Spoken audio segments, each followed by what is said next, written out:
Bonjour encore, Mwana Musundi.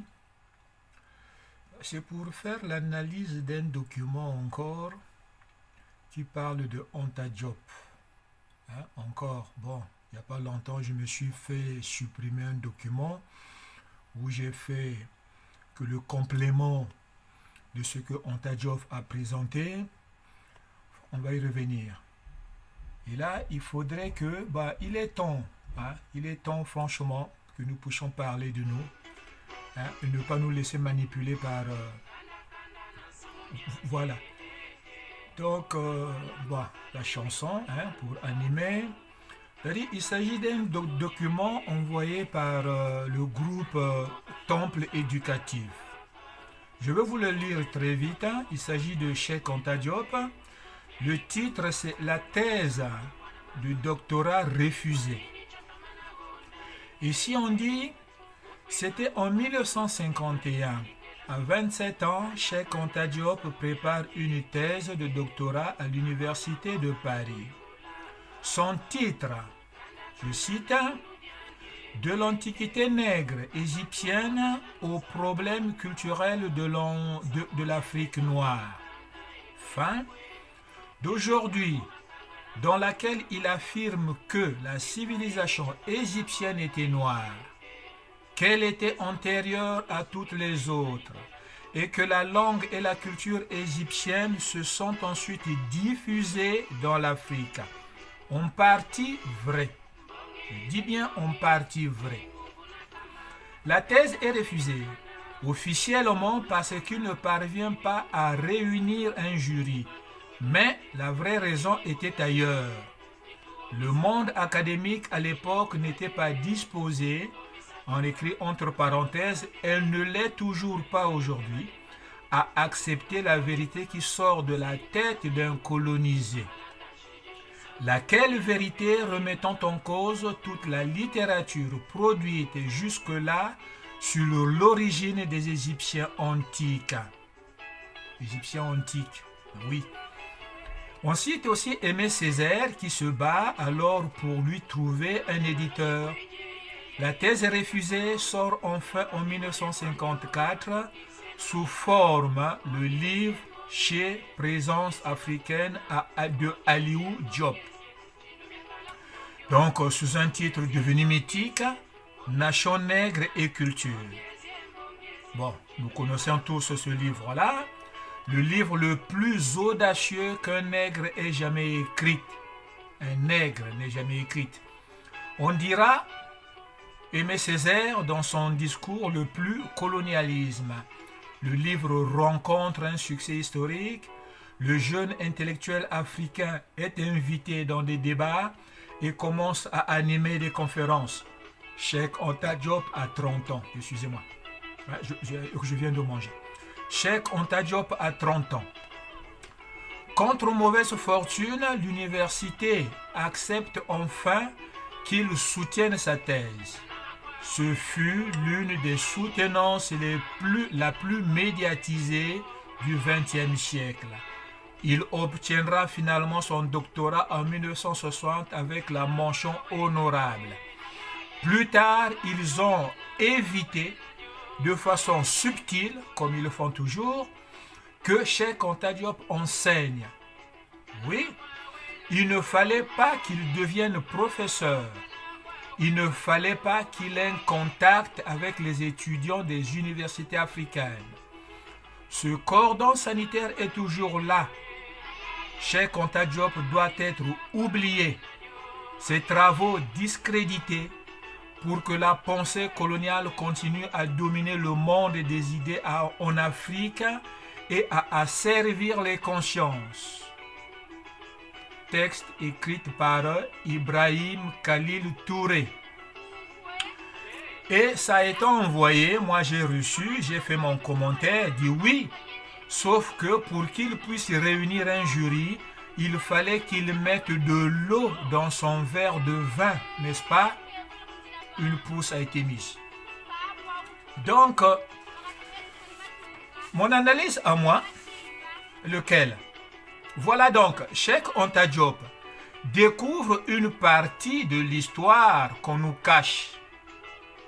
Il va publier ses découvertes, seulement on lui refuse l'espace. Alors, stratégie ou pas, il faut trouver un moyen. Il faut qu'il rentre chez les conventionnés. Voyez-vous?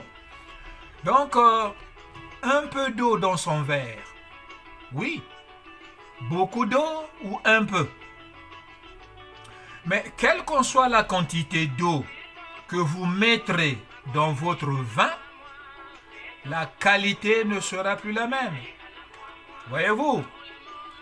Donc, les soulards qui vont être servis ne se saouleront que de la quantité et non de la qualité. Dès que vous rentrez dans le milieu conventionné, vous êtes corrompu. Ah oui. Contrairement à moi, à qui on exige les méthodologies. Est-ce que ceux qui rentrent dans l'espace conventionné, on leur exige la méthodologie? Non. Et c'est comme ça qu'on nous abreuve de démagogie par la brasserie au Benga, la brasserie au Motunde et les autres. Mais j'ai du respect pour Onta Diop. Oui, parce qu'il a osé. Bien qu'il a rencontré des embûches et quels que soient les moyens qu'il a utilisés pour se placer là où il est arrivé, chapeau, Onta Diop. Voilà. Donc, le pauvre n'étant plus là, nous nous contentons de ce qu'il a laissé. Mais il a laissé quoi? Une pierre faite avec le niveau de son époque. Voyez-vous, comme je le dis, aujourd'hui, la lumière s'est encore intensifiée. Donc, nous avons des pierres à ajouter sur cette base laissée par l'ancien. Mais la base laissée par l'ancien est une pierre fixe qui amasse mousse. On dit toujours pierre qui roule n'amasse pas mousse. Mais une pierre fixe amasse mousse. Voyez-vous? Donc cette base-là, qui ne roule pas, elle mérite donc d'être nettoyée, voire recadrée, pour mieux l'adopter ou l'adapter avec les niveaux laser que nous avons aujourd'hui. Nous qui arrivons, nous devons ajouter pierre sur ce que on a mis comme base. Mais nous n'allons pas venir comme ça ajouter, sinon l'adhérence, il n'y aura pas. Nous devrons d'abord voir ça, recadrer. Or, la bêtise de l'homme devenu noir ou de l'être devenu noir. Dans l'inconscience des adeptes fanatiques de Onta Diop, ces adeptes, dans leur conscience pour Onta Diop est devenu un prophète. Voyez-vous? Dans la conscience des adeptes fanatiques, Onta Diop est devenu un prophète. Ce qu'il a dit et écrit ne doit pas être remis en cause. Non. Onta Diop a dit, donc c'est ça. Donc, nous qui découvrons un peu de nouveau, qu'est-ce qu'on fait alors? Ah non, c'est que laisser ce que on t'a... Mais s'il était encore en vie, est-ce qu'il allait agir comme ses adeptes? Peut-être pas.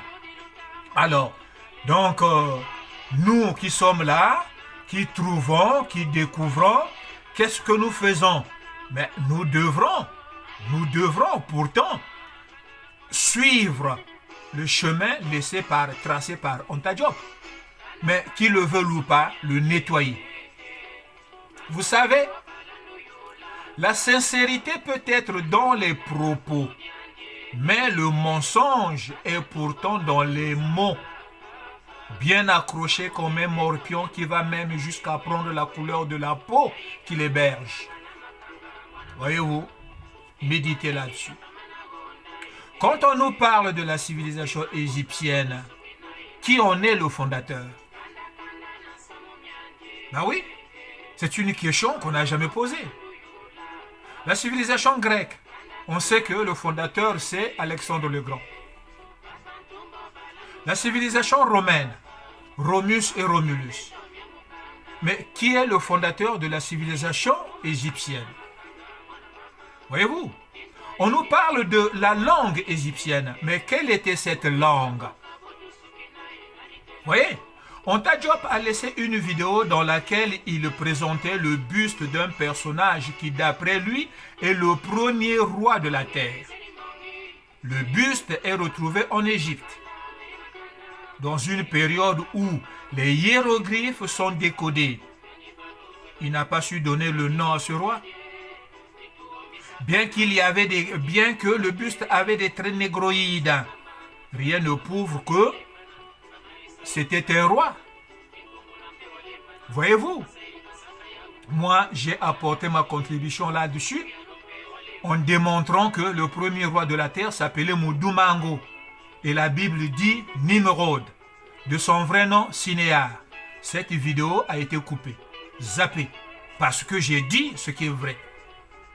Le mensonge, on laisse couler. Il sera rattrapé plus tard.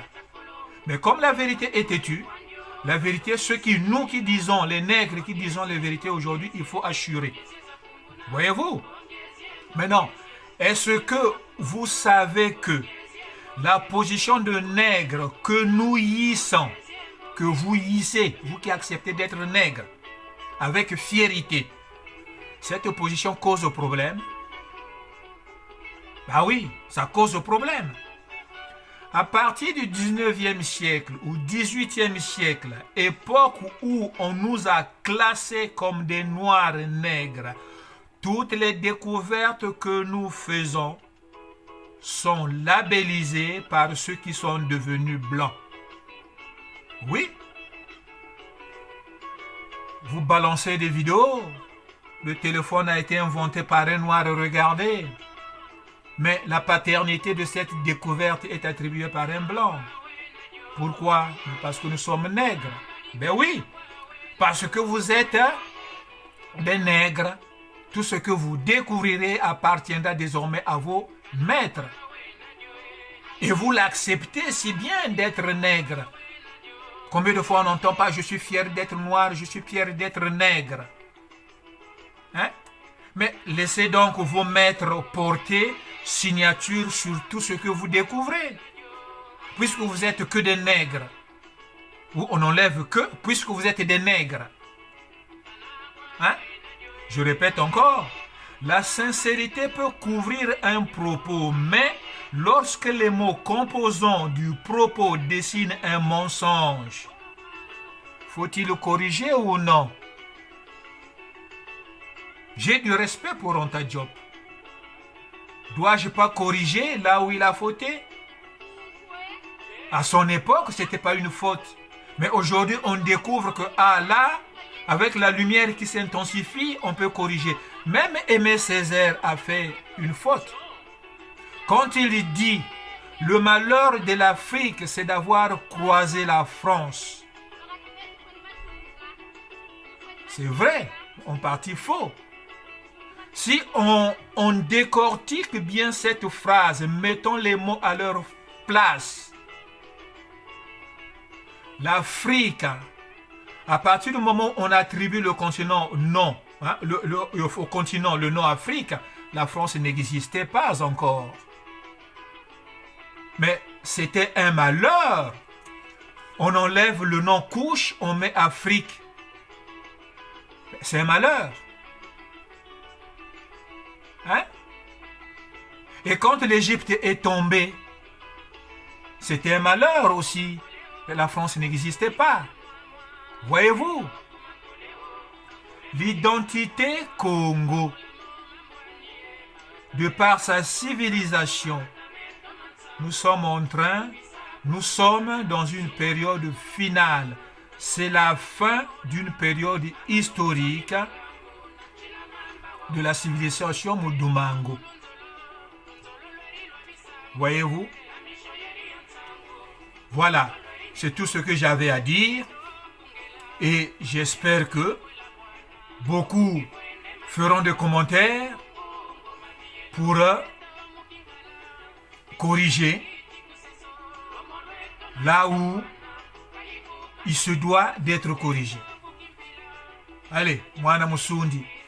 En plus, une chose, la fin du Congo, quand vous entendez le nom Mpangala qui a été effacé, mais Mpangala est la dernière tâche identitaire du Congo. Mpangala s'appelait Congo de Mpangala. Mon arrière-grand-père l'appelait Ma Congo, donc oncle Congo. Hein? C'est dans ça que le régime matriarcal était hissé. Voilà. Allez, un petit détail pour compléter.